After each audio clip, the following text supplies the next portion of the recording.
El caso que estoy a punto de contar parece la trama de una película, pero es completamente un caso real. Paolo Macchiarini era un cirujano torácico e investigador de medicina regenerativa. Era profesor y director del Hospital Universitario Karolinska, ubicado en Estocolmo, que es el segundo hospital más grande de Suecia. Se consideró un pionero y se hizo muy famoso en el mundo de la medicina porque fue el primero en hacer implantes de tráquea con sus famosas tráqueas de plástico, por lo que fue clasificado como un cirujano estrella. Por otro lado, Bosse Lindqvist, que era un periodista de investigación de la televisión pública de Suecia, en 2014 su jefe le dijo: échale un vistazo a esto, nos lo ha traído un profesor del Karolinska. Era una carta de una denuncia, donde este profesor descontento del Karolinska acusaba a su compañero de trabajo, Paolo Macchiarini, de haber matado a sus pacientes y haber falseado datos científicos. Bosse dijo: vale, le echaré un vistazo, pero me parece algo imposible, este tipo de cosas no pasan en el Karolinska. Procedió a buscar información sobre Paolo Macchiarini, investigarlo, y se topó con muchos programas documentales que habían hecho sobre él, hablando de lo increíble cirujano que era y cómo había salvado la vida de sus pacientes. Sin embargo, en uno de estos documentales salía que los pacientes de Paolo habían muerto poco después del implante de tráquea. Pero había que tener en cuenta que era algo nuevo. Eran las primeras personas en recibir un implante de tráquea de plástico y según Paolo, su tráquea no era la que llevaba a sus pacientes a la muerte, sino que estos ya tenían enfermedades que causaban complicaciones y por ende la muerte. Bosse consiguió una entrevista con Paolo donde este le dijo que hubo dificultades con algunos de sus pacientes, pero de nuevo dijo que estos pacientes tenían enfermedades previas que alteraban los resultados de la cirugía. Cuando los pacientes de Paolo murieron, él decidió buscar a pacientes sin enfermedades previas, totalmente sanos, para realizarles una cirugía y demostrar a estas personas que lo estaban investigando que su tráquea de plástico no era el problema. En verano de 2013, Paolo pidió a Rusia los permisos para poder realizar ensayos clínicos allí. Obtuvo la aprobación de las autoridades rusas y comenzó a buscar a pacientes jóvenes, sanos y fuertes para realizar sus ensayos clínicos. Hizo una especie de sorteo en Krasnodar, Rusia. Un famoso cirujano, el doctor Paolo Macchiarini, escogería a un paciente para hacerle una tráquea nueva. A las personas que querían un implante de tráquea les pidió que le enviaran un vídeo contándoles su historia y con el porqué de que necesitaban la cirugía. Julia Tulik envió un vídeo. Era una mujer, madre de un niño y ex bailarina que en el año 2008 sufrió un accidente de coche y a consecuencia de este su tráquea quedó dañada, le hicieron una traqueotomía y tenía un agujero en la garganta para poder respirar. En el vídeo Julia explicó que con el tubo de la garganta le dolía hablar, respirar, le dolía tumbarse, dormir. Decía que su hijo era lo único que le hacía feliz, pero que su hijo nunca le había podido escuchar cantar, ni siquiera pudo nunca cantarle una nana, y le gustaría vivir como una persona normal y como vivía antes de sufrir el accidente. Julia quería someterse al trasplante por dolores, porque sentía que había perdido la salud, la belleza y quería vivir como antes. Pero ella no necesitaba este trasplante realmente,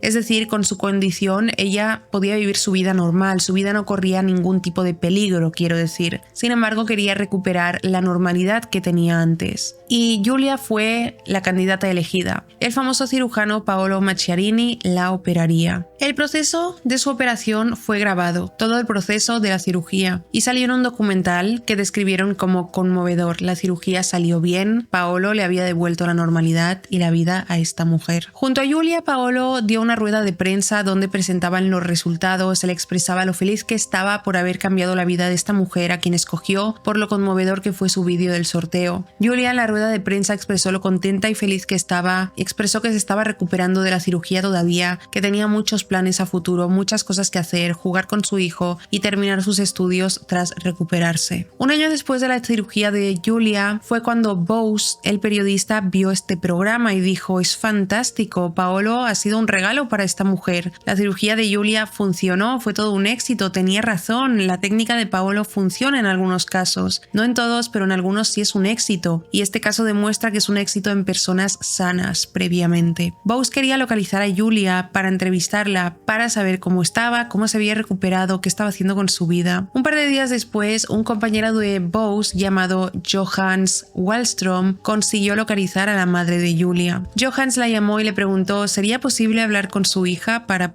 preguntarle sobre la recuperación, los resultados? Y la madre le contestó lo siguiente: sí, puedes hablar con mi hija Julia, pero para hacerlo tendrás que morirte porque ella está muerta. Johannes quedó completamente impactado. Acababan de lanzar un programa de Paolo y Julia hacía unas horas en la televisión, un programa conmovedor que explicaba un caso de éxito de trasplante de tráquea sintética. Le preguntó a la madre de Julia qué ha pasado y ella le respondió: todo es una mentira. Mi hija ha vivido un auténtico horror hasta su muerte. Todo es una gran estafa, una tortura y asesinato. Con este pequeño contexto, hoy vamos a hablar sobre el caso de Paolo Macchiarini. Un caso muy impactante, muy fuerte. Como he dicho al principio, parece sacado de una película, completamente parece una película, no parece que pueda ser real, pero completamente fue un caso real. No solo hubo involucrados pacientes y todas estas cosas, o sea, este hombre, Paolo, no solo jugó con su profesión, muy importante porque es la medicina y estaba jugando con la vida de personas, sino que también jugó con su vida amorosa, destruyendo la vida de mujeres de una manera increíble. Paolo Macchiarini era un cirujano de renombre mundial que engañó absolutamente todo el mundo. La realidad supera la ficción y con este caso se ve perfectamente. Antes de empezar, voy a dejar por aquí mis redes sociales y si te gusta este tipo de contenido, suscríbete al canal y déjame un me gusta.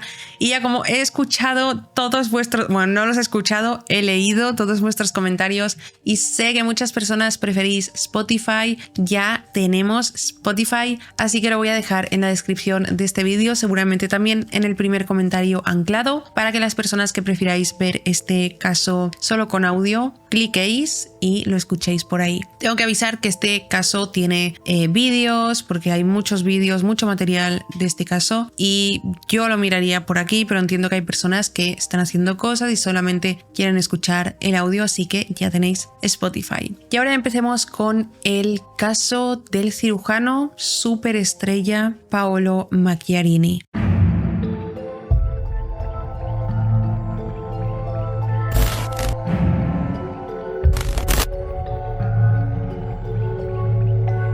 El doctor Paolo Macchiarini era un cirujano carismático, encantador, de renombre mundial. Era como un superhéroe ante los ojos de la gente y la medicina. Su misión era salvar a las personas. Su meta era crear órganos artificiales, encontrar una nueva forma de hacer trasplantes de órganos. Viajaba por todo el mundo, trataba a sus pacientes. Se hizo conocido como pionero cuando creó una cirugía innovadora. Creó tráqueas artificiales impresas en 3D. Paolo nació el 22 de agosto de 1958 en Brasilia, Suiza. Sus padres eran italianos. Cuando era joven, su entorno lo describía como un chico inteligente, encantador y guapo. En 1986 se graduó en la Universidad de Pisa, Italia, y en el año 91 se graduó de su maestría en cirugía. Hizo un curso sobre estadística en investigación clínica en la Universidad de Alabama en Birmingham. Fue profesor asistente en la Universidad de Pisa y en el 94 recibió su maestría en trasplantes de órganos y tejidos. En el 97 obtuvo un doctorado en la misma especialidad, trasplantes de órganos y tejidos, en la Universidad de Franche-Comté. Trabajó en el Hospital Universitario Karolinska de Suecia, un hospital muy prestigioso, y para ese momento era conocido como un cirujano de renombre mundial. Como hemos visto, es un hombre que recibió muchísima educación, una educación muy extensa en el ámbito de la medicina, estudió en varias universidades y se convirtió en un cirujano famoso. Para comenzar a entrar en los detalles del caso, vamos a hablar sobre una persona muy importante en este caso. Esta es Benita Alexander, nacida el 21 de abril de 1966 en Huntington Woods, Michigan, Estados Unidos. La infancia de Benita fue dura, su madre la abandonó y su padre la echó de casa 2 años más tarde. Benita estudió periodismo en la Universidad Estatal de Wayne porque el periodismo siempre fue su pasión. Se casó con un hombre llamado John Noel y en 2006 tuvieron una niña llamada Jessina. En 2009 se divorciaron y Benita a partir de ese momento se fue fue a vivir a Nueva York con su hija. Los amigos de Benita la describieron como una persona muy buena, muy leal con los suyos, que tenía los pies en la tierra, tenía una ética de trabajo increíble y admitió tanto ella como sus compañeros que era bastante adicta al trabajo. Trabajaba horas y horas sin parar y estaba muy comprometida con su trabajo. Con el tiempo Benita ganó un premio como productora de documentales para televisión y en periodista de investigaciones para la NBC News, la cadena de radio y televisión de las más importantes de Estados Unidos, si no es que la más importante. En ese punto Benita estaba muy feliz con su vida, todo iba fenomenal. En el año 2013 Benita comenzó a trabajar en una historia para crear su siguiente documental, la historia del cirujano Paolo Macchiarini, quien para ese entonces era una superestrella, así se referían a él, el cirujano superestrella. Se interesó en su historia porque Paolo era un cirujano que estaba cambiando el mundo de la medicina en cuanto se refiere a trasplantes. Se hizo reconocido por crear esta tráquea sintética hecha de plástico. Esta tráquea, para ser trasplantada, era envuelta en células madre de la persona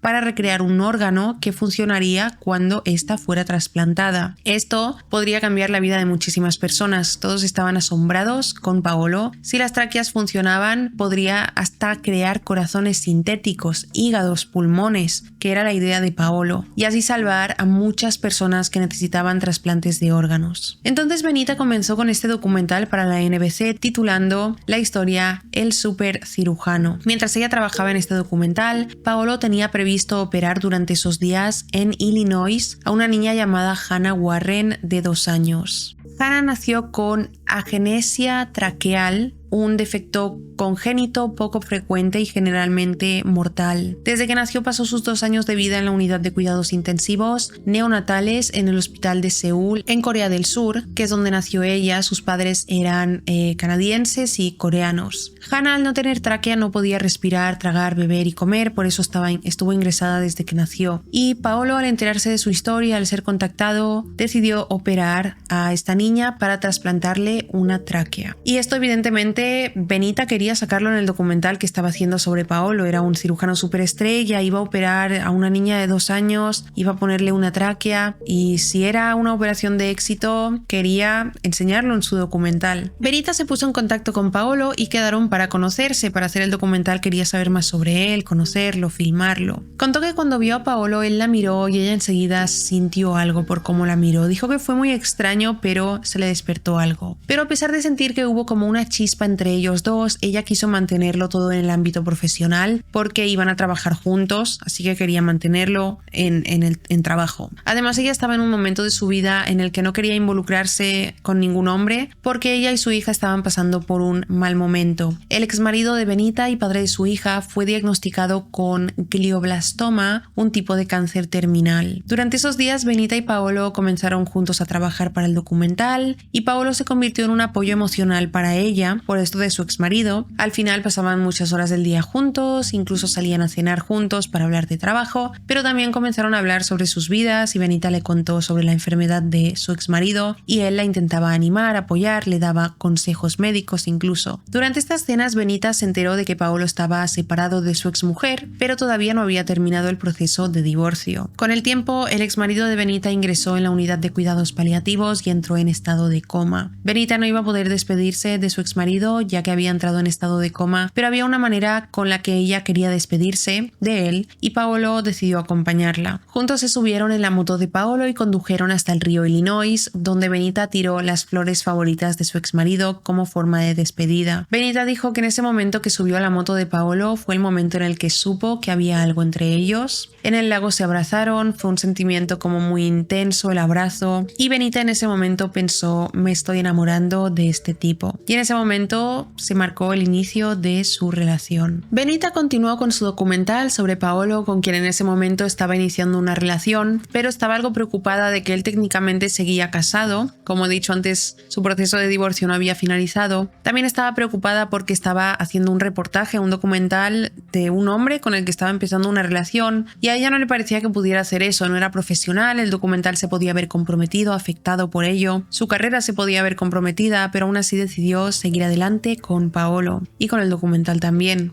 Y entonces Paolo la invitó a que fuera con él a un viaje a Venecia, Italia. Un viaje que fue súper romántico en el que Paolo le demostró a Benita que era increíble y encantador. Le hizo un montón de regalos en el viaje, la llevaba a comer a los sitios más lujosos. Benita dijo que él gastó una cantidad de dinero que ella jamás hubiera imaginado que alguien gastaría. Paolo alquiló un barco privado con el que hicieron excursiones a muchas islas. Lo describió como un viaje perfecto y un romance perfecto. Sin embargo, esta historia perfecta de amor pronto se convertiría en la peor pesadilla que vivió Benita. Tanto Benita como sus amigas describieron a Paolo como que era lo más parecido que conocemos de El Príncipe Azul, y que eso no existe, era extraño. Paolo era perfecto. Paolo era súper detallista, constantemente le hacía regalos a Benita, la llevaba de viaje, dejaba notas románticas para que ella las encontrara y las leyera cuando él no estaba, le regaló muchísimas joyas y parecía que tenía muchísimo dinero, porque dijeron que para Paolo de repente gastar $10,000 era nada para él. Gastaba dinero como si lo tuviera ilimitado. Con el paso de los meses viajaron a muchísimos más sitios juntos, a México, Rusia, Londres, Puerto Rico, a las Bahamas, a Suecia, a Grecia. Paolo parecía perfecto, tenía una carrera increíble, muy extensa en la medicina, era pionero, era famoso, reconocido, hablaba 7 idiomas. El hermano de Benita dijo que cuando lo conoció por primera vez fue algo intimidante porque era una persona extremadamente bien educada, cirujano de renombre, y lo veía como alguien de muy alto nivel y era intimidante. También le enviaba vídeos a Benita cuando no estaban juntos con mensajes amorosos. Cannot stop thinking at you and especially proud that you are mine. I love you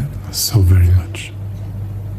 Más adelante Benita le presentó a su hija a Paolo y la hija se quedó fascinada, creyó que Paolo era increíble, las trataba como sus princesas, dicho por Benita, y estaban viviendo en un cuento de hadas junto a él. Viajaron de nuevo, pero esta vez los tres a las Bahamas, y como siempre fue increíble. Benita vio a su hija súper feliz por primera vez desde que su padre murió, y eso a Benita la alegró mucho y la hizo ver a Paolo como todavía más increíble, porque para ella la felicidad de su hija era lo más importante, y veía que Paolo se preocupaba por ella y la cuidaba, y de hecho dijo que si había una persona que debía reemplazar la figura paternal para su hija, esta podía ser Paolo perfectamente. O sea, él encajaba en ese puesto. Paolo tocaba el piano, instaló un piano en casa de Benita y lo tocaba súper bien, súper profesional. Él tocaba el piano mientras su hija tocaba el violín. En ese mismo año que empezó su relación, 2013, celebraron su primera Navidad juntos. Paolo le entregó un regalo a Benita. Era un anillo. Ella le preguntó, ¿esto es lo que creo? Y él le dijo, sí. Le estaba pidiendo matrimonio. Un anillo que según Paolo le costó $100,000. Paolo le estaba pidiendo matrimonio a Benita, pero él todavía no estaba divorciado, recordemos esto. Pero Benita pensaba que ya estaba en el proceso, o sea que ya estaba finalizando el divorcio. Tras la propuesta, Benita le dijo que quería que pasara fin de año con ella, pero él le dijo que no podía, que tenía una cirugía muy importante para el día de fin de año. ¿Qué cirugía sería tan importante para el día de fin de año? Pues Paolo comenzó a decirle a Benita que tenía clientes muy poderosos, presidentes, etc. Le dijo que era un secreto, que no se lo dijera a nadie, pero que había una red clandestina, una red secreta de médicos. Y él debía estar de guardia para estas personas poderosas porque formaba parte de estos médicos. Pertenecía a esta red clandestina. Era el médico de personas muy poderosas como los Clinton. Bill Clinton era su paciente, los Obama. También le dijo que era médico privado del Papa Francisco. Sonaría un poco raro que una persona te diga que es el médico secreto del Papa Francisco o los Clinton, Obama. Sonaría como, ¿qué estás diciendo? Pero Paolo cumplía con ese perfil. Benita y su entorno no sospecharon de que mintiera porque cumplía con el perfil como para ser el médico de personas importantes. Era un cirujano muy reconocido. Además, alguien hace ese trabajo. Alguien es el médico de los Clinton, de Obama, del Papa Francisco. ¿Y por qué no podía ser él? Benita vivía en Nueva York y Paolo pasaba tiempo en Nueva York, pero no siempre. Él viajaba muchísimo por trabajo. De repente estaba en Europa, de repente estaba en Italia, de repente estaba en Alemania, de repente estaba en Rusia, de repente estaba en Estados Unidos. Muchos hospitales de alrededor del mundo llamaban a Paolo para que fuera a dicho hospital, se ocupara de sus pacientes, los pacientes que tenían la tráquea dañada, etc. Muchas veces él y Benita tenían algún plan, pasar un fin de juntos, pasar fiestas juntos, pero Paolo siempre cancelaba los planes a último momento porque le salía una cirugía de emergencias. Benita muchas veces no podía comunicarse con él y él le decía que era porque había estado en una cirugía. Cuando comenzaron a planear su boda, decidieron que querían que fuera en Italia. Paolo le dijo que él se ocuparía de toda la planificación, que ella no hiciera nada. Él era católico, pero Benita no, y él quería una boda católica, pero Benita le dijo: aunque tú seas católico, no creo que nadie quiera casar a dos divorciados, pero él le dijo: no te preocupes, yo voy a ocuparme de todo con mis contactos, vamos a tener una boda católica. Paolo entonces viajó a Roma, al Vaticano, y Benita le dijo: ¿con quién vas a reunirte en el Vaticano? Y él le dijo: no vas a creerme, pero me reuniré con el Papa de Roma para hablar sobre nuestra boda. Cuando Paolo salió de esta supuesta reunión con el Papa, llamó a Benita y le dijo: el Papa Francisco puede ayudarnos. Y ella le preguntó cómo, y él le respondió: Benita, el Papa Francisco va a casarnos. Benita le dijo: ¿qué estás diciendo? Y el Papa de Roma no casa a la gente. Y él dijo: sí, estoy hablando en serio, nos quiere casar porque, como somos divorciados, cree que somos los mejores para poder ayudarlo a impulsar su progreso para cambiar la Iglesia católica. Benita le colgó porque pensaba que se trataba de una broma. Buscó en internet y de hecho vio que el Papa Francisco acababa de casar a un montón de parejas que habían vivido en pecado, que se habían divorciado antes, etc. Y pensó que era verdad y comenzaron con la planificación de la boda. Benita comenzó a ir a probarse vestidos de novia mientras esperaba que Paolo planificara toda la boda. Él le pidió discreción, así que ella hizo que sus amigos familiares firmaran un acuerdo de confidencialidad sobre que no dirían que el Papa de Roma iba a casarlos. Paolo le dijo que el Papa les había ofrecido su residencia de verano para celebrar la boda, situada en un lugar que se llama Castel Gandolfo, a 40 minutos de Roma,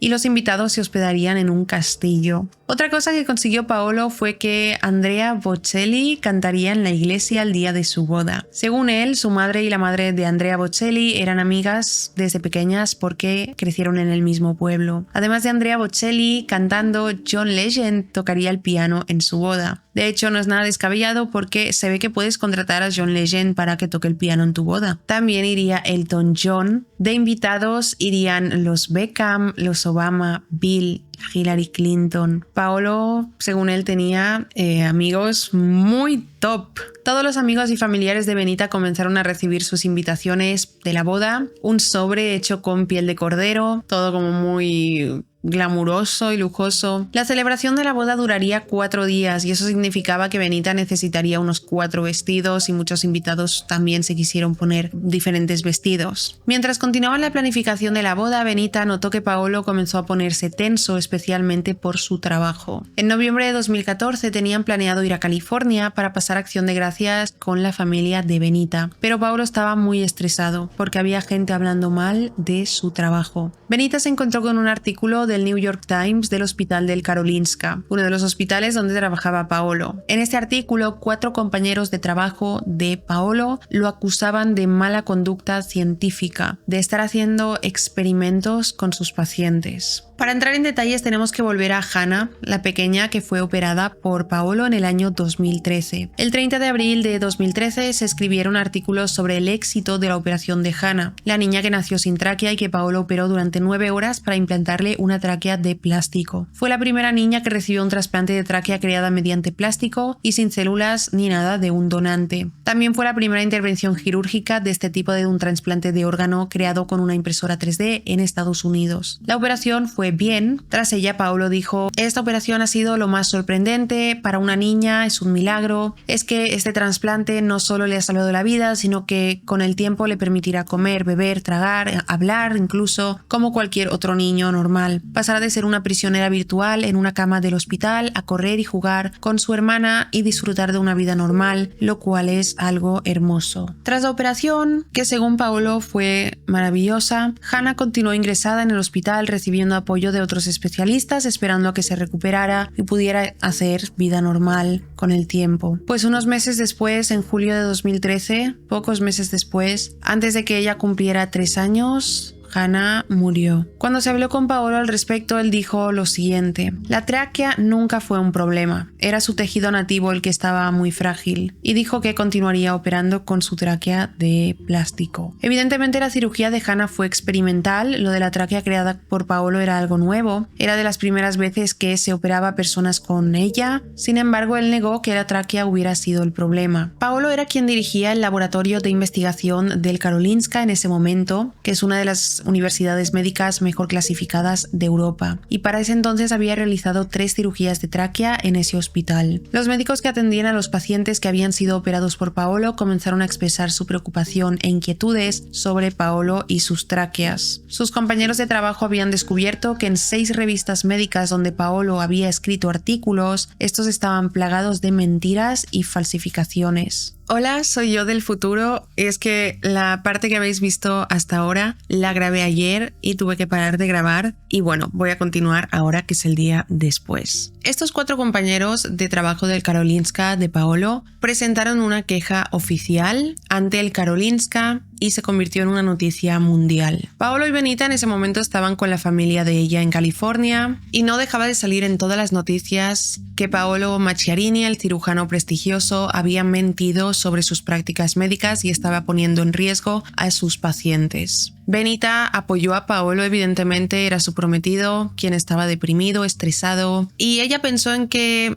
lo apoyaría porque no había una base pública para creerse esas acusaciones. Paolo decía que estas acusaciones las habían hecho porque eran sus enemigos, sus compañeros de trabajo que estaban celosos de él, que querían sacarlo del medio porque él era el cirujano estrella, que operaba a todos y que simplemente lo estaban difamando. Más adelante en el caso hablaremos evidentemente sobre los pacientes que fueron trasplantados por Paolo Macchiarini y entraremos en todos los detalles. Poco después de estas acusaciones, Paolo y Benita volaron a Italia para pasar un fin de semana. Allí Benita le dijo que quería ir a Castel Gandolfo, donde iban a celebrar su boda, quería ver el lugar donde se casaría, pero Paolo solo ponía excusas. Sin embargo, tras insistir e insistir, finalmente fueron. Paolo le enseñó todo el lugar por donde ella caminaría hacia el altar, donde estarían los fuegos artificiales y un pequeño ayuntamiento donde se llevaría a cabo todo el papeleo. Benita se dio cuenta de que Paolo estaba de muy mal humor todo el tiempo en Castel Gandolfo. Ella le preguntó: ¿cuál es tu problema? ¿Por qué no estás emocionado de visitar el lugar donde nos casaremos? Y él le dijo que simplemente seguía preocupado por todo el tema de las acusaciones. Tras eso, Benita regresó a Nueva York sin Paolo y se reunió con sus amigos para hablar sobre la boda. Les explicó sobre el lugar que acababa de visitar, sobre Castel Gandolfo, y estaban todos súper emocionados. Llamaron a esta boda como la boda del siglo porque todo iba a ser muy a lo grande. Iban Bill Clinton, los Obama,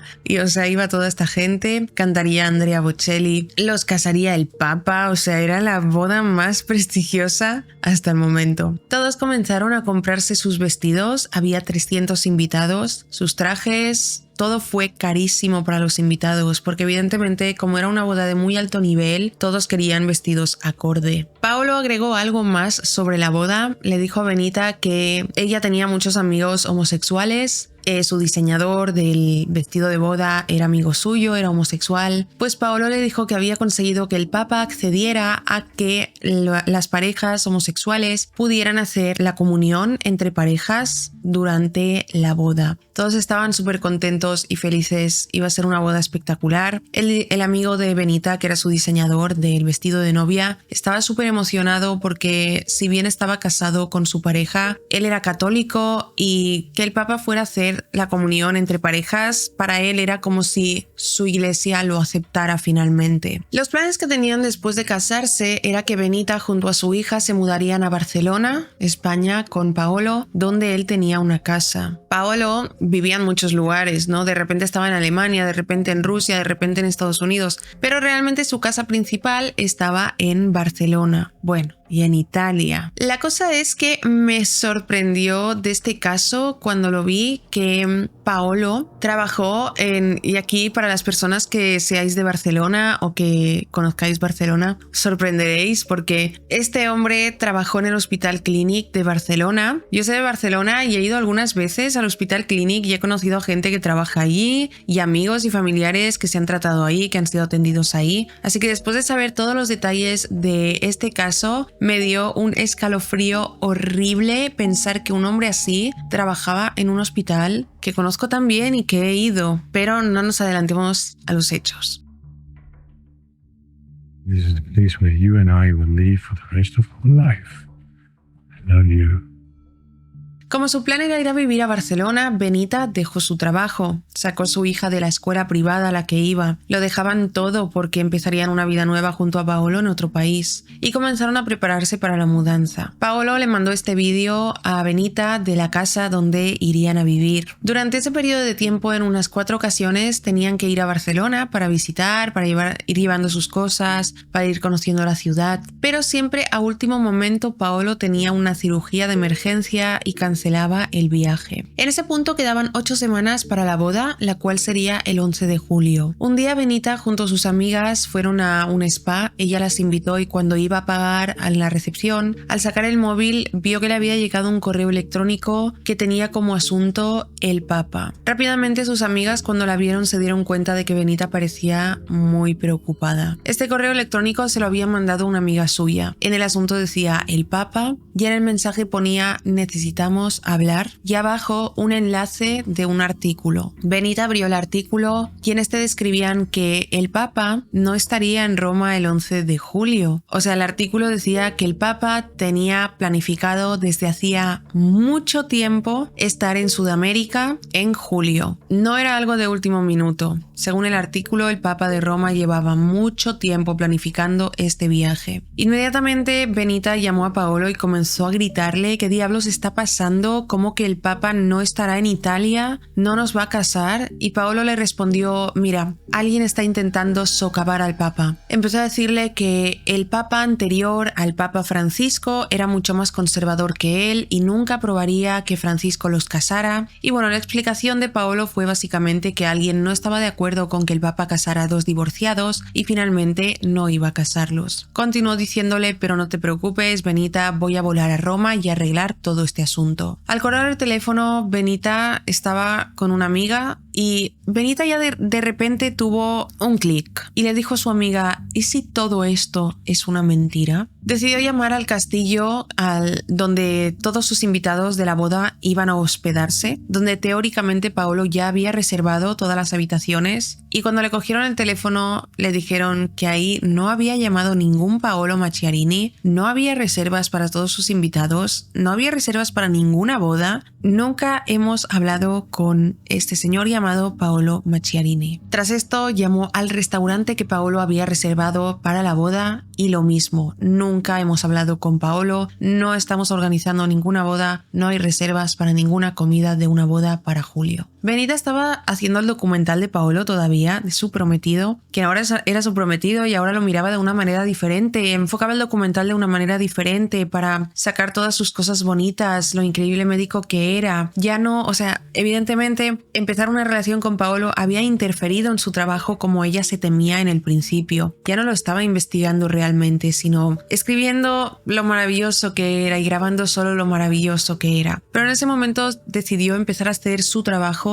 y comenzar a investigarlo como lo hubiera hecho si no hubiera comenzado una relación con él. A la vez contrató investigadores privados, uno en Estados Unidos y otro en Italia. Pero ella continuó normal con Paolo, no le hizo saber que sospechaba que todo era una mentira ni que lo estaba investigando. Ella quería reunir la máxima información posible antes de enfrentarse a él, porque Paolo siempre tenía una excusa, siempre tenía una explicación, siempre sabía qué decir cuando algo no le cuadraba a otra persona. En ese punto las acusaciones hacia Paolo desde el Karolinska empeoraron. El Karolinska estaba realizando una investigación sobre las acusaciones de los 4 compañeros de Paolo hacia él. Entre los años 2011 y 2012 en el Karolinska, Paolo realizó 3 trasplantes de tráquea artificiales implantadas quirúrgicamente a 3 pacientes. Uno de los pacientes falleció pocos meses después de la operación, un poco más tarde falleció el segundo y en ese momento el Karolinska decidió suspender todas las futuras operaciones con tráqueas sintéticas de Paolo. Más adelante entraré en detalles sobre quiénes eran estas personas, estos pacientes de Paolo, y es que aún nos queda mucho por ver, os lo prometo. Benita le dijo a Paolo, mira, no nos podemos casar ahora, estás muy estresado por todo esto que está pasando en el Karolinska, las acusaciones, lo mejor será que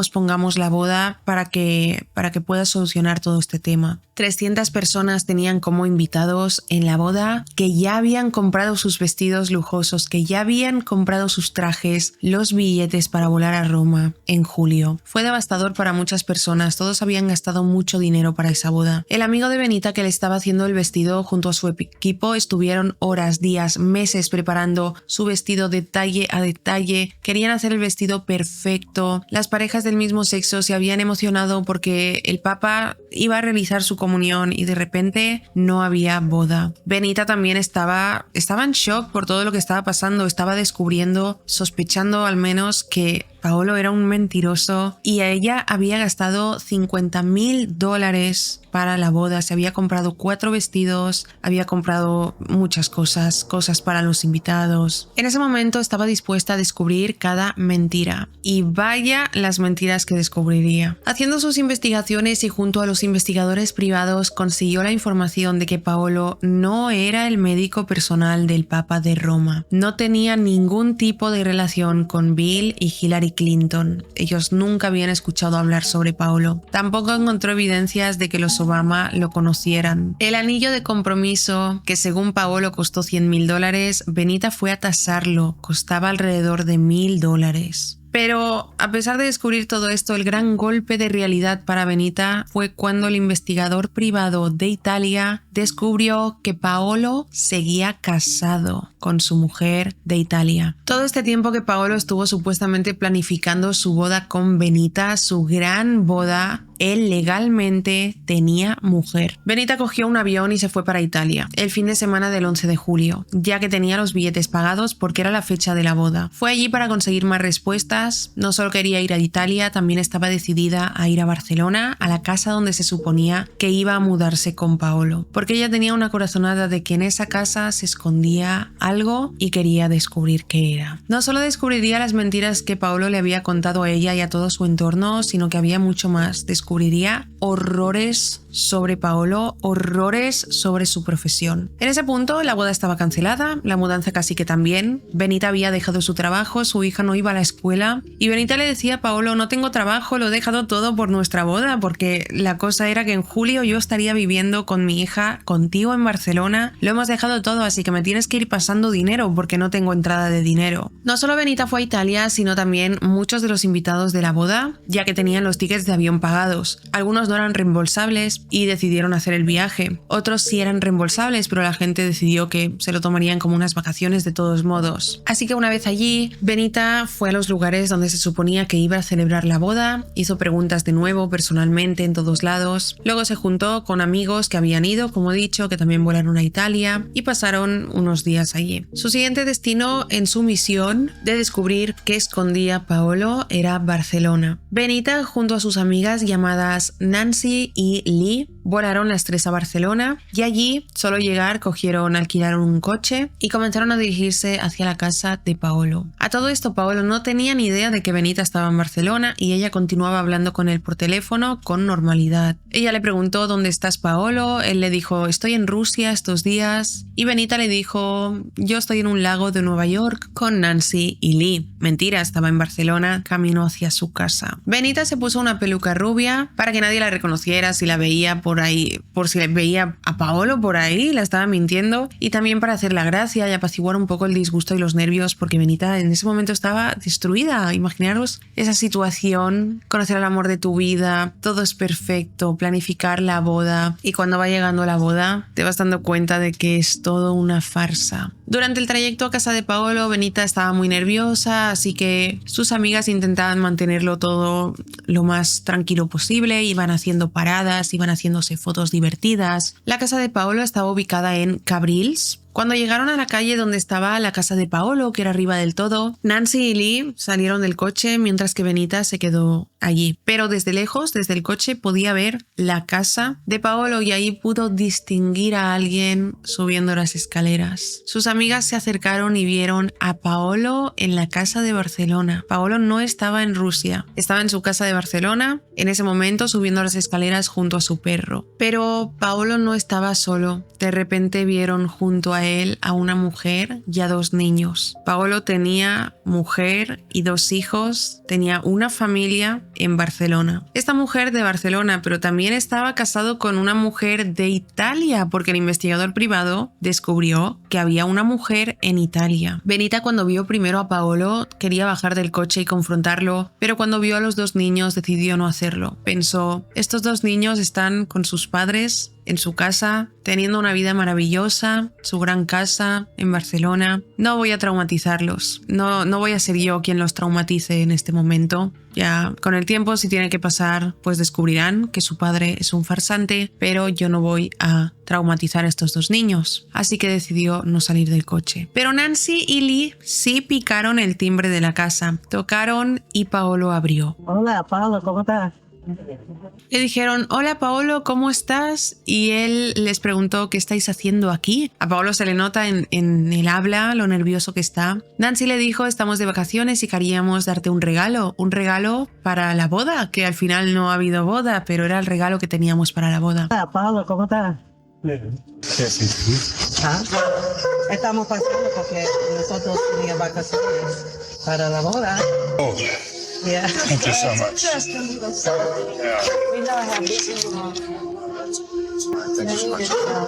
Le dieron un regalo y Paolo estaba nervioso, se le veía pensando qué voy a decir, qué voy a inventar. No las invitó a pasar adentro, sabiendo que venían desde tan lejos, venían desde Nueva York. Solo les preguntó, ¿dónde está vuestro coche? Bueno, se despidieron, ellas volvieron al coche y Benita estaba furiosa, llorando muchísimo, destrozada. Y esa fue la última vez que Benita vio a Paolo. Bueno, no fue la última. Benita le envió un mensaje de texto a Paolo con un texto largo diciéndole que sabía que estaba mintiendo, que había mentido en todo. Y Paolo solo respondió, ¡wow! Benita quedó destruida, todo su entorno también. Vieron cómo pasó de estar súper alegre a ser una persona que estaba triste. Y como todos habían sido engañados por el mismo hombre. Benita estaba sin trabajo, sin dinero. Cuando llegó a su casa vio tantas cosas de Paolo que quiso deshacerse de ellas. La primera fue el piano. Lo puso en venta en Craigslist y una mujer se lo compró, una mujer llamada François. Se hicieron amigas, Benita y François, y más adelante François le dijo, Benita, este piano tiene música pregrabada. ¿Qué significa? Que Paolo no tocaba el piano, nunca lo supo tocar, compró un piano que sonaba solo y él hacía como que tocaba. Había mentido hasta en eso, hasta en que sabía tocar el piano. Mintió en todo. Nadie nunca se preguntó si era mentira todo lo que decía Paolo. Pero una vez se descubrieron estas mentiras, que es lo que pasa normalmente, muchas veces se ignoran las señales, las red flags, cosas que no te cuadran. Pero cuando descubres las mentiras, todas, recopilas toda la red recopilas todas las red flags, todas las señales que hubieron y piensas, vale, eran muchas y pasaron desapercibidas. El hecho de que Paolo siempre cancelaba todo a último momento, los viajes, siempre tenía cirugías de emergencia justo en los momentos que tenía que hacer algo con Benita, que ya tenía que ir a Barcelona. Claro que Benita se lo creía, era un hombre supuestamente muy ocupado y según el mundo un súper cirujano famoso. En ese momento sé que muchas personas querrán poner en comentarios, es que ¿cómo te puedes llegar a creer que el Papa te va a casar, que los Clinton, que los Obama? No es descabellado, si te metes en la historia no era tan descabellado creerse estas cosas. Primero de todo, Paolo era extremadamente manipulador. Consiguió mentir a 300 personas, y a Benita, consiguió mentir a todos y ahora solo estoy hablando de que consiguió mentir a estas personas a nivel personal, pero también mintió y consiguió mentir a nivel profesional, lo vamos a ver más adelante en el caso, pero mucha gente podrá pensar, ay, ¿cómo te crees eso? Sí, es creíble, porque Paolo salía en las noticias, salía en artículos, tenía documentales de un médico súper top. ¿Por qué no podía ser el médico de los Obama? Era uno de los mejores cirujanos, según las noticias, la prensa, los documentales. Entonces era creíble, podía ser creíble perfectamente. También Benita pensó que Paolo tenía 6 teléfonos y al descubrir estas mentiras se preguntó ¿quién tiene 6 teléfonos? Pero claro, ella el día que le preguntó, cuando todavía no había descubierto todas estas mentiras, ¿por qué tienes 6 teléfonos? Él respondió, trabajo en muchos países, tengo un teléfono para Rusia, tengo un teléfono teléfono para Alemania, un teléfono para Estados Unidos, un teléfono para Suecia y un teléfono para España, un teléfono para Italia. Trabajo en todos estos sitios, necesito un teléfono para una línea para cada sitio. Evidentemente tiene sentido esta mentira. Cuando Paolo daba una explicación, tenían sentido en ese momento, antes de descubrirse todas las mentiras. Todo eso dejó de tener sentido cuando descubrió que todo era mentira. Pero antes de saber que todo era mentira, todo cobraba sentido,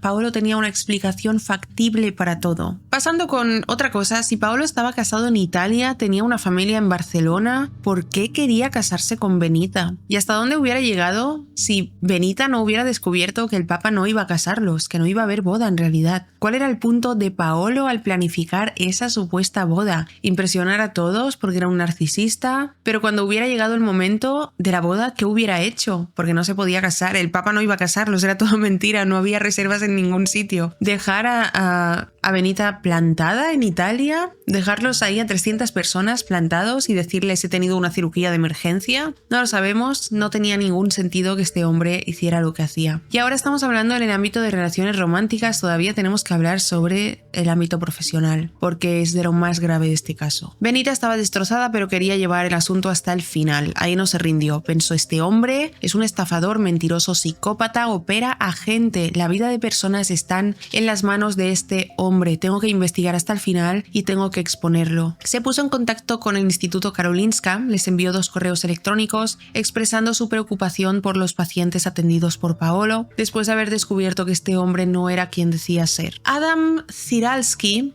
era un periodista que se enteró de la historia sobre uno de los cirujanos más famosos del mundo, pionero en tráqueas impresas en 3D, y sobre que Benita le estaba haciendo un documental. Y él mismo comenzó a investigar a Paolo y a investigar las acusaciones de sus 4 compañeros de trabajo, las cuales nos llevan a lo siguiente. Paolo Macchiarini implantó tráqueas artificiales a 8 personas, de las cuales solo una de esas personas sigue con vida. Y si sigue con vida es porque le consiguieron extraer esa tráquea de plástico. Primero descubrieron que Paolo, que decía que fue miembro durante 2 años del Departamento de Cirugía Torácica en la Universidad de Alabama en Birmingham en 1989, era mentira. La universidad dijo que ellos no tenían un departamento de cirugía torácica. Donde sí que trabajó fue en el Instituto Karolinska, en la Escuela de Medicina de Hannover, Alemania, fue jefe de departamento de cirugía torácica, investigador en el Instituto de Investigaciones Biomédicas en Barcelona desde 2006 a 2009. Durante esos años trabajó en el Hospital Clínic de Barcelona, trabajó como profesor en la Universidad College en Londres y consultor y director en proyectos en el Hospital Universitario Careggi en Italia. Hizo operaciones en Estados Unidos, en Suecia, en Rusia, en todos lados. Trabajó en muchos sitios y todo el mundo pensaba que sus cirugías habían tenido éxito. Eso decía él en los documentales, en las entrevistas, pero en realidad sus pacientes habían muerto y él lo sabía. Pero él decía en los documentales que sus cirugías habían sido un éxito. Todo solo salió a la luz una vez Benita, compañeros de trabajo y otros periodistas comenzaron a investigarlo. Claudia Castillo fue de las primeras pacientes de Paolo. Claudia era de Colombia y tenía 30 años, vivía en Barcelona, tenía 2 hijos y sus vías respiratorias se vieron dañadas debido a un ataque de tuberculosis. En ese momento Paolo era jefe de cirugía respiratoria en el Hospital Clínico de Barcelona, eso fue en el año 2008.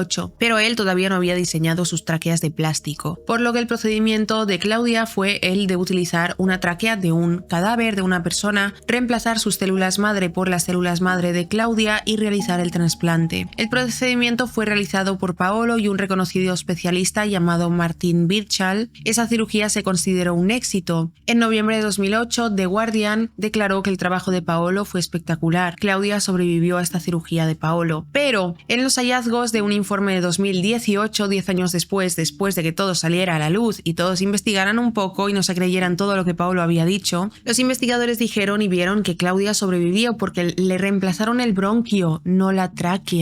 Paolo no le hizo ninguna operación de tráquea, la operaron del bronquio, por eso sobrevivió. Ciaran Finn Lynch era un niño norirlandés de 10 años, nació con un trastorno poco común, estenosis traqueal de segmento largo. Le hicieron varias cirugías pero ninguna lograba reparar sus vías respiratorias que eran muy estrechas. Así que Paolo lo operó con una tráquea también de un cadáver. Así que Paolo consiguió más renombre con sus cirugías de tráquea que eran un éxito. Este niño de 10 años sobrevivió operó. Cuando he dicho que él operó a 8 personas y solo una sigue viva, me refiero a solo operó a 8 personas con tráqueas sintéticas. Estas 2 operaciones que acabo de describir fueron con tráqueas de cadáveres. Kezia Acorta, en 2010, era una adolescente británica que recibió un trasplante de tráquea en Italia, donde trabajaba Paolo en ese momento. Kezia tenía carcinoma adenoide quístico, un tipo raro de cáncer que afecta a la tráquea. Ella se enteró del supuesto éxito de este médico, su tío había visto artículos sobre Paolo, sus operaciones de tráquea exitosas, un médico prestigioso, y decidieron que se operaría con él. Se operó en Italia y luego volvió a su casa, vivía en Reino Unido. Poco después de llegar a su casa colapsó y terminó en la unidad de cuidados intensivos durante meses y su cáncer regresó. Contactaron de nuevo con Paolo, quien la operaría por segunda vez, pero esta vez ya con una tráquea sintética. La operó y Kezia poco después falleció. Así que esta era la primera cirugía con tráquea sintética y la paciente falleció. Por lo que, ¿cómo Paolo podía tener tanto éxito con su tráquea sintética si no tuvo éxito en la primera operación? No solo engañaba a mujeres, sino también al mundo entero, a pacientes, a hospitales, a todos. A Paolo lo describieron como que era muy entregado con sus pacientes, muy cariñoso, daba mucha confianza, pero cuando la operación terminaba él desaparecía y cuando trataban de comunicarse con él, porque el paciente comenzaba a tener síntomas extraños, él los ignoraba. Paolo les daba esperanzas, les decía: sí te curarás, yo tengo tu cura, esto será un éxito, esta operación será un éxito, estaré para ti en todo el proceso, pero operaba a la persona y se iba. Shauna Davison, una británica de 15 años, nació con un solo pulmón. Paolo le trasplantó una tráquea, esta vez no sintética, sino de un cadáver. 2 semanas después, Shauna comenzó a tener dificultades para respirar, sentía un dolor en el pecho horrible. El trasplante le provocó daños cerebrales irreversibles y falleció. O sea, no solo fallecieron pacientes que operó con tráquea sintética. Sadira Iglikova, de Kazajistán, recibió un trasplante de Paolo, también falleció. Andemariam Teklesbenet Beyen, nacido en Eritrea, de 36 años, estudiaba geología en Islandia cuando fue diagnosticado con cáncer de tráquea. Andemariam fue derivado a Paolo, quien le realizó un trasplante en 2011 con una tráquea sintética. Tenía una tráquea humana, pero él decidió usar la sintética. Tras la operación de Andemariam, este estuvo muy mal, tuvo muchas complicaciones, muchísimas infecciones a partir de la tráquea sintética. Sufrió muchísimo durante 3 años después de la operación, hasta que finalmente falleció a consecuencia de ello. Descubrieron que Paolo actuó en esta operación sin la aprobación del Comité de Ética Médica sueca, lo cual era obligatorio, y no lo hizo. Cristóbal Lulz fue uno de los primeros en recibir un trasplante de tráquea a manos de Paolo en Estados Unidos. Cristóbal tenía 30 años, era ingeniero eléctrico del Departamento de Defensa de Abingdon en Maryland, tenía una hija, fue diagnosticado con cáncer y después de que su familia ahorrara el dinero para su cirugía, fue operado por Paolo en el Karolinska, voló de Estados Unidos a Suecia para ser operado por él. Él sabía que era una cirugía experimental, pero quería hacerlo. Poco después de la operación y regresar a Maryland, Cristóbal murió en un hospital de Baltimore, aunque no revelaron la causa oficial de su muerte, probablemente fue la tráquea. Desde el Instituto Karolinska enviaron una carta de disculpas a la familia de Cristóbal y los familiares dijeron que fue decisión de él someterse al procedimiento dado que su cáncer era terminal. Es decir, que Cristóbal tenía 2 opciones: tratarse del cáncer, que era terminal, o operarse con Paolo, que era una cirugía experimental, y él decidió someterse a la cirugía experimental. Cuando comenzaron a cuestionar a Paolo porque sus pacientes fallecían, él respondía que no era la tráquea lo que llevaba a la muerte a sus pacientes, sino que eran complicaciones preexistentes. Él decía: mis pacientes ya tenían problemas de salud,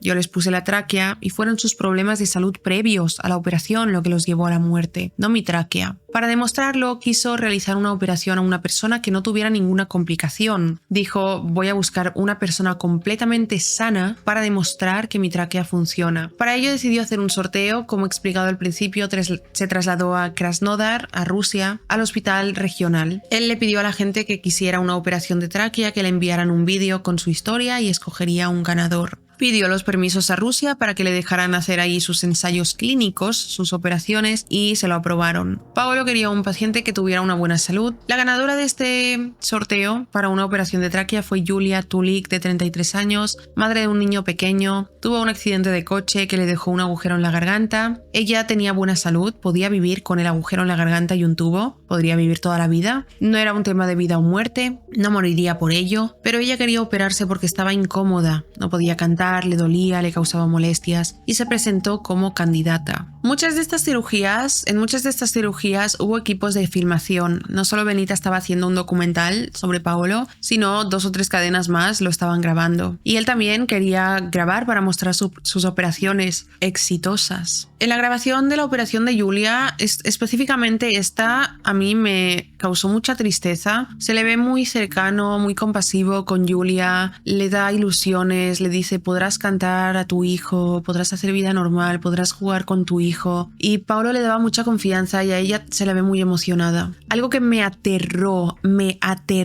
o sea, me dio miedo, terror. Es que en el documental de Netflix que hay sobre este caso, que os lo recomiendo muchísimo, al final os diré cómo se llama y todo, sale la operación de Julia y 3 días antes de la operación, 2 cirujanos que acompañarían a Paolo para realizar esta operación le dijeron a Paolo que tenían que hacer una reunión de emergencia porque había un problema. Uno de los cirujanos le dice a Paolo, tenían 3 implantes de tráquea y uno de los cirujanos le dijo a Paolo, ninguno de los 3 implantes de tráquea, Paolo, está bien. Una prótesis es muy corta, una prótesis es muy débil y la tercera está mal porque tiene agujeros. La corta es 3 milímetros más corta de lo que debería. No va a encajar en la tráquea de Julia. Tenemos que hacer algo. Hay que suspender la operación. Paolo lo mira y le dice, me la pela. Y el cirujano le dice, ¿te da igual? Y Paolo le dice, me da igual. Vamos a operar a Julia con una de estas 3 tráqueas defectuosas. Los otros cirujanos se fiaron de su criterio, era el cirujano estrella. Si él decía que daba igual, es que daba igual. Si él decía que estaba bien, es que estaba bien. Era el jefe de la cirugía. Es horrible, Paolo era un asesino, podemos decir. Sabía que sus tráqueas matarían a sus pacientes. Sabía perfectamente que las tráqueas de Julia estaban mal, eran defectuosas, no encajarían en su tráquea. Él sabía que tras esa operación Julia no viviría, pero aún así decidió ponerle el implante. La cirugía salió bien y días después Paolo junto a Julia dieron una charla, una conferencia sobre lo exitosa que había sido la operación y lo fantástico que era todo. En esta conferencia se ve a Julia diciendo que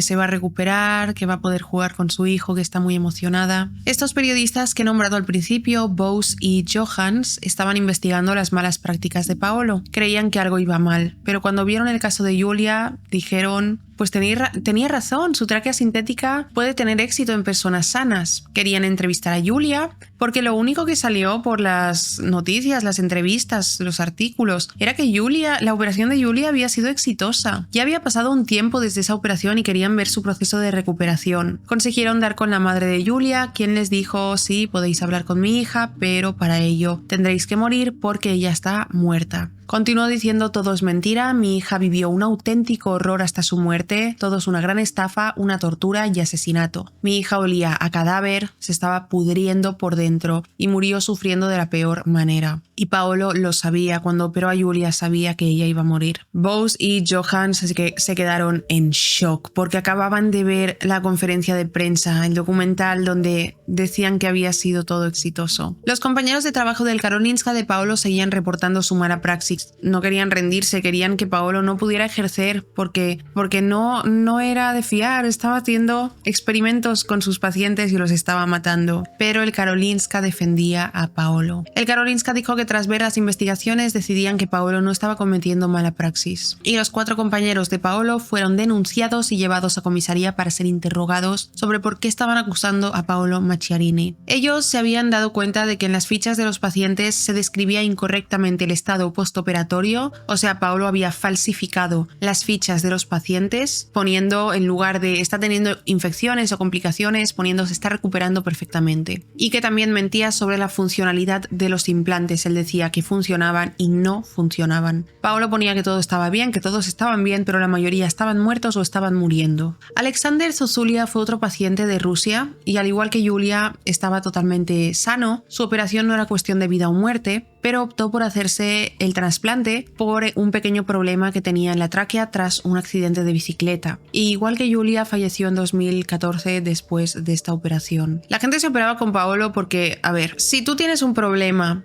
y ves que en las noticias, artículos, documentales, todos dicen que este médico es extraordinario y todas sus operaciones han sido un éxito y si te operas con él vas a estar súper bien, tú te operas. Lo que no sabes es que los hospitales, etcétera, lo están tapando, que no es verdad nada de eso. Paolo sabía que sus pacientes habían muerto, pero en las entrevistas decía que estaban bien y recuperados y que sus operaciones habían sido un éxito. Yasim Setir era una estudiante de Turquía de 25 años. Y se sometió a una operación para corregir un problema de sudoración en las palmas de las manos en Turquía. Los cirujanos por error le cortaron la tráquea y la derivaron al Karolinska para recibir un trasplante de tráquea a manos de Paolo. Tras la operación de Paolo, Yasim comenzó a presentar complicaciones, tuvo que ser operada 191 veces porque se presentaba un problema tras otro. Yasim es una chica que sufrió demasiado después de la operación de Paolo. Tras las investigaciones dijeron que Paolo falsificó los resultados de pacientes anteriores para parecer que habían sido exitosos y encontraron hongos en la tráquea sintética de Yasim, quien sufrió infección crónica debido a estos hongos. O sea, las tráqueas ni siquiera estaban desinfectadas. Yasim murió en 2017. Sadik Kanan era de Jordania y recibió un trasplante a manos de Paolo en 2014. Su tráquea había sido dañada por un accidente de tráfico, lo que le causó problemas, y falleció el mismo año en ser operado. Dimitri Onogda en 2014 se sometió a la cirugía, tuvo complicaciones, pero sobrevivió, fue el único superviviente porque le extrajeron esa tráquea sintética, porque esta nunca funcionó. Y ahora vamos a hablar del último paciente, bueno, no fue el último, fue otro paciente que tuvo Paolo, de hecho fue de los primeros, en Italia. En Florencia, Italia, una mujer llamada Ana Paula Bernardes Pedrosa junto a su hijo Danilo sufrieron un accidente de coche en 2009. Su hijo Danilo tras el accidente estuvo intubado y el tubo le causó daños en la tráquea. En ese mismo momento, Paolo había sido nombrado jefe del Departamento de Cirugía Torácica Regenerativa en el Hospital de Italia. Paolo se enteró del caso de Danilo y en 2011 lo examinó y dijo que lo operaría. Le explicó a Ana Paula la operación con todos los detalles y Ana Paula le preguntó: ¿mi hijo podría morir en la operación? Y Paolo le respondió: señora, por favor, nunca se me ha muerto un paciente y tu hijo no va a ser el primero. Ella dijo: alabado sea Dios. Y Paolo la miró y le dijo: ¿Dios? ¿Qué Dios? Dios no existe. Hizo así, se miró las manos y dijo: ¿ves esto? Esto es Dios. Solo le faltaba decir: yo soy Dios, que creo que es lo que dijo básicamente. Esto le dio tanta confianza a Ana Paula, ¿no? Que nunca se le hubiera muerto un paciente, que sus operaciones habían sido exitosas. Al día siguiente, Paolo operó a Danilo y al terminar la operación le dijo a Ana Paula que hubo complicaciones durante la operación. Le indujeron en un coma durante una semana porque se le había reventado una arteria. Ana Paula evidentemente estaba asustada, preocupada, devastada, pero Paolo le dijo: tranquila, todo va de maravilla, le he reconstruido la arteria. Pasada una semana, Danilo despertó del coma y comenzó a recuperarse, pero seguía ingresado en el hospital.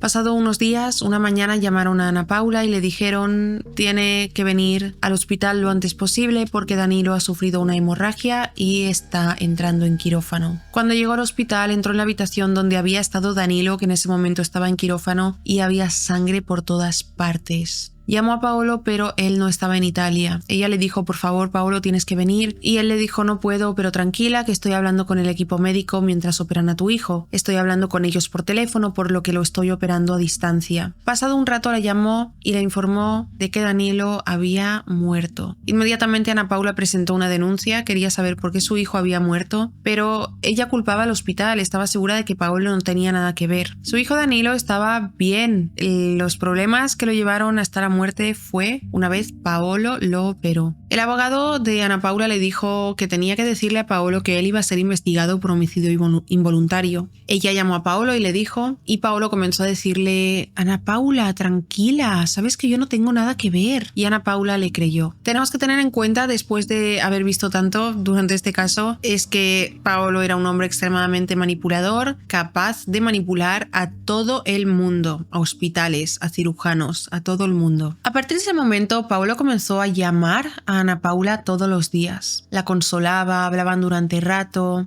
todos los días. Y así empezó todo. Paolo comenzó a mostrar interés en Ana Paula y ella comenzó a emocionarse. Paolo era un súper cirujano, viajaba por todo el mundo, bueno, todo lo que he descrito sobre él. Y ante los ojos de la gente era como, wow, un hombre increíble. Y Ana Paula pensaba, ¿por qué este hombre está interesado en mí? Es de los mejores cirujanos. Pero, ¿por qué estaba Paolo interesado en Ana Paula? Pues probablemente para que jamás lo denunciara, para que no se creyera lo que dijeran los abogados, para que no se creyera las investigaciones de que él era el culpable de la muerte de su hijo. Igual de que por qué se interesó en Benita, la mujer que estaba haciendo un documental sobre él mientras él estaba teniendo polémicas, para que le hiciera un buen documental dejándolo por las nubes, porque tu pareja no sacaría tus trapos sucios en un documental. Era todo un estratega, manipulador, narcisista. Él quería estar con Benita porque ella era periodista de renombre. Si él tenía algún problema, ella lo defendería. Estuvieron Ana Paula y Paolo todo el verano escribiéndose, llamándose, y de repente quedaron en Florencia para salir a cenar juntos. Él fue a buscar la casa antes de la cena, le llevó rosas, cenaron y se besaron. Comenzaron una relación, comenzaron a viajar un montón en primera clase, iban a hoteles de lujo, la llevó a Venecia como a Benita. Paolo no se hacía fotos con Ana Paula y le hacía fotos solo de espaldas. Ella le preguntaba por qué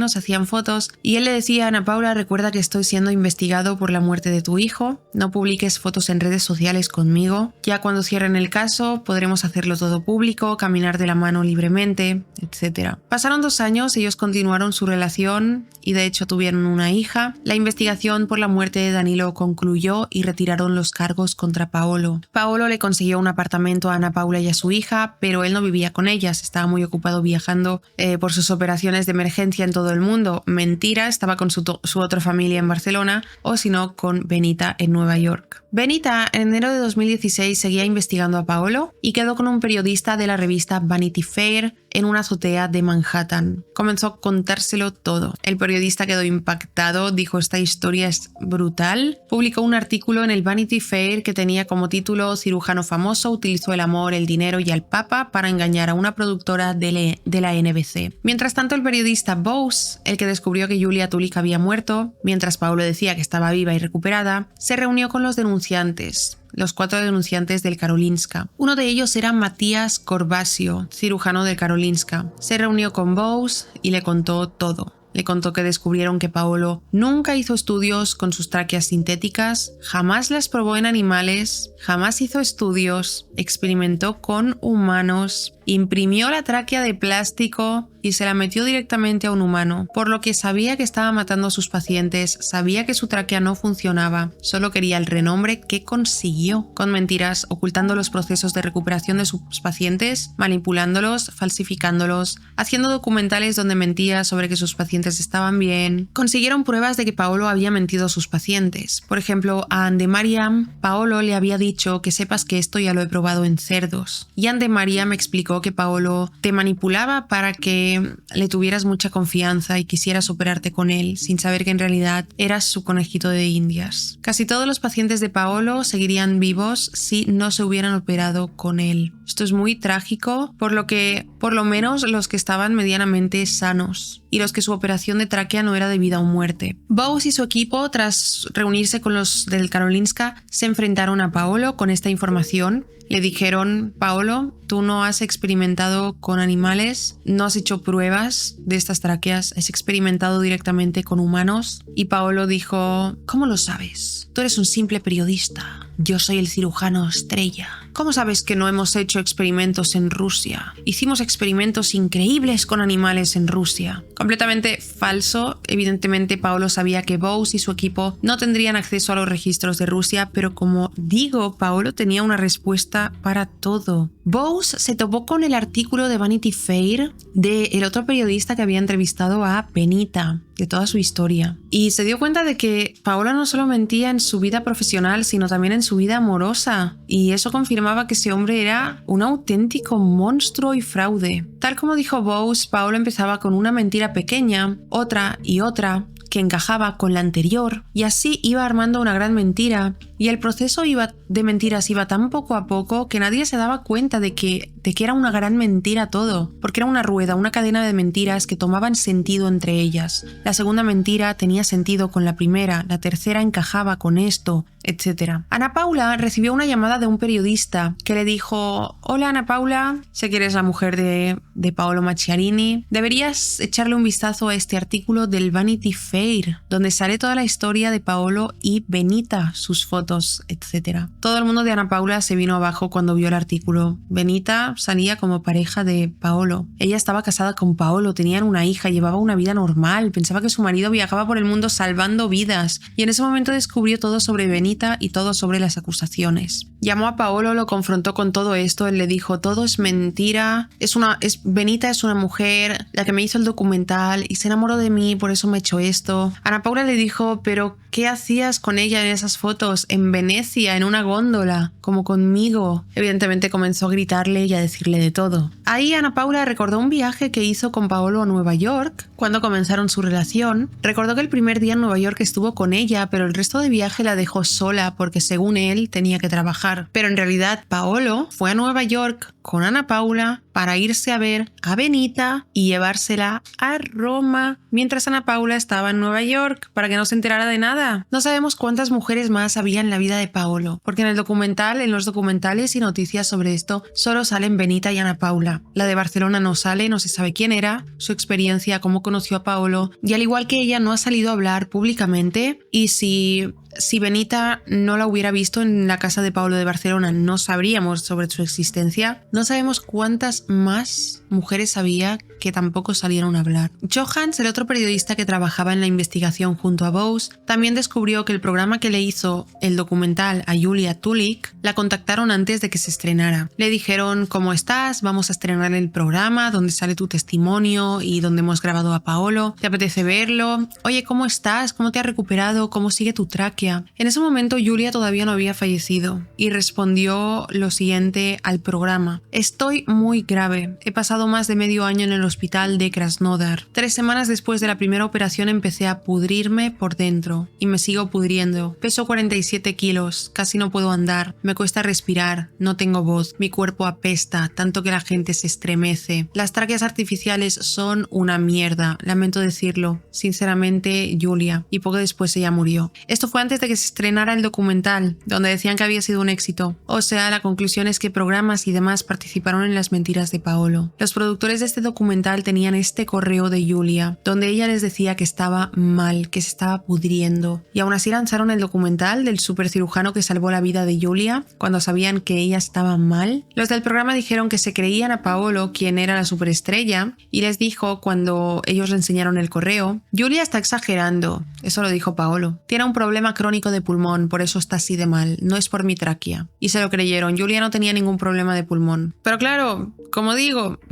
Paolo era el supercirujano, ¿quién le iba a llevar la contraria? Bowes y Johans y todo su equipo trabajó en un documental con todas estas pruebas que tenían, donde exponían a Paolo y sus mentiras. Al estrenarlo, esto tuvo mucho impacto en Suecia. Por fin hicieron públicas sus mentiras y la gente, el público, se enfadó muchísimo. Y comenzaron a decir: este hombre es un estafador, ¿qué le está haciendo a la gente? Está jugando con la vida de las personas, pobres pacientes, pobres familias. Paolo salió a decir: las acusaciones son falsas. Ya está. Publicaron artículos en el New York Times y en 1000 sitios para que todo el mundo se enterara de que este hombre no era quien era. Por fin Paolo fue despedido del Karolinska. Si Benita, Bowes, Johans, su equipo de investigación, los 4 compañeros de trabajo de Paolo del Karolinska, si todas estas personas no hubieran rebuscado y lo hubieran expuesto, Paolo hubiera operado a quién sabe cuánta gente más, hubiera matado a quién sabe cuánta gente más. Pero bueno, al final del caso os vais a quedar impactados porque se queda un poco corto decir esto, es un poco tonto decir esto, lo veréis. En 2022 imputaron a Paolo por 3 agresiones con agravantes. Los casos de los pacientes de Suecia llegaron a juicio. Solo estaban en Suecia trabajando con los 3 casos de Suecia. El 27 de abril de 2022 comenzaron los juicios contra Paolo en los juzgados de Solna. Benita y todas las personas decidieron ir al juicio. Fue declarado inocente de 2 de los cargos. Solo fue declarado culpable por lesiones físicas de una de las cirugías. Recibió una condena de libertad condicional de 2 años y se fue de Suecia. El tribunal llegó a la conclusión que solo la operación de Yesim Setir fue ilegal. Alegaron que los demás pacientes de Suecia ya presentaban peligro de muerte antes de ser operados por Paolo. La sentencia es horrible. Este hombre debería ir a prisión de por vida. Es muy injusto por los pacientes que él operó y que murieron. Es muy injusto por las familias de estos pacientes que podrían estar vivos. Él estaba experimentando con ellos como si fueran sus conejitos de indias y le caen 2 años de libertad condicional. Pero el tribunal dijo que eran conscientes de que Paolo sabía que las operaciones causarían daños físicos a sus pacientes y que actuó con indiferencia a los riesgos. Entonces no me cabe en la cabeza que si el tribunal era consciente de que Paolo sabía que sus operaciones causarían daños físicos y que actuaba con indiferencia a los riesgos, ¿cómo no le dan una pena más alta? Imaginaros que todos los médicos, todos los cirujanos operaran así,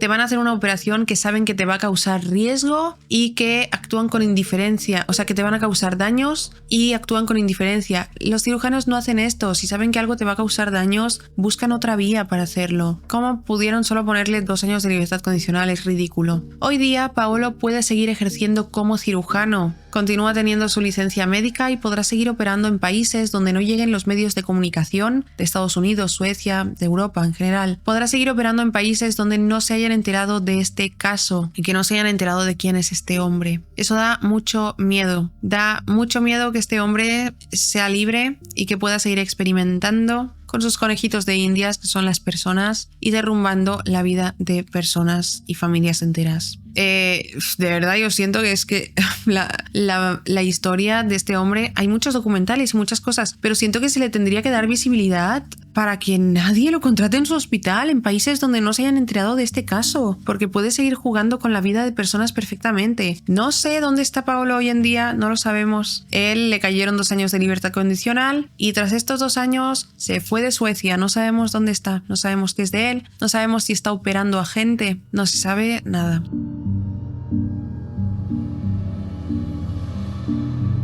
Os recomiendo muchísimo el documental de Netflix, especialmente. Hay varios documentales, pero el de Netflix es el que más recomiendo. Yo he visto 2 de los documentales, porque en el de Netflix hay como recopilación de todos los documentales, van saliendo cosas de todo. Salen las familias de los pacientes operados, salen entrevistas a Paolo, donde se hace el gran cirujano, sale Benita contando toda la historia, sale Ana Paula, salen los pacientes, salen las filmaciones de los pacientes que luego fallecieron, sale la operación de Julia Tulik y de todos los pacientes que he nombrado y todos los familiares contando todas las mentiras y todo. Salen los periodistas, sale todo. Lo recomiendo muchísimo. Se llama El gran cirujano del engaño en Netflix. Bueno, dejadme en comentarios qué opináis sobre este caso. Me parece un caso que parece sacado de una película, de verdad. Me enfada demasiado los casos que hago en el canal que tienen una sentencia tan ridícula y que una sentencia que va a permitir que esta persona siga haciendo daño, siga matando a pacientes, siga poniendo en peligro a la vida de personas. No lo entiendo, de verdad, no entiendo cómo funcionan los procesos judiciales como para llegar a la conclusión de que con 2 años de libertad condicional ya es un castigo para Paolo y ya va a hacer que no destruya la vida de más personas. Bueno, dejad en comentarios qué opináis sobre este caso, si lo conocíais, si os miráis el documental de Netflix, también me gustaría que dejéis en comentarios qué opináis, está súper completo. Cuenta lo mismo que yo cuento aquí, pero con muchas filmaciones, muchas grabaciones y muchos testimonios. O sea, es bastante más extenso porque está el testimonio de muchas personas.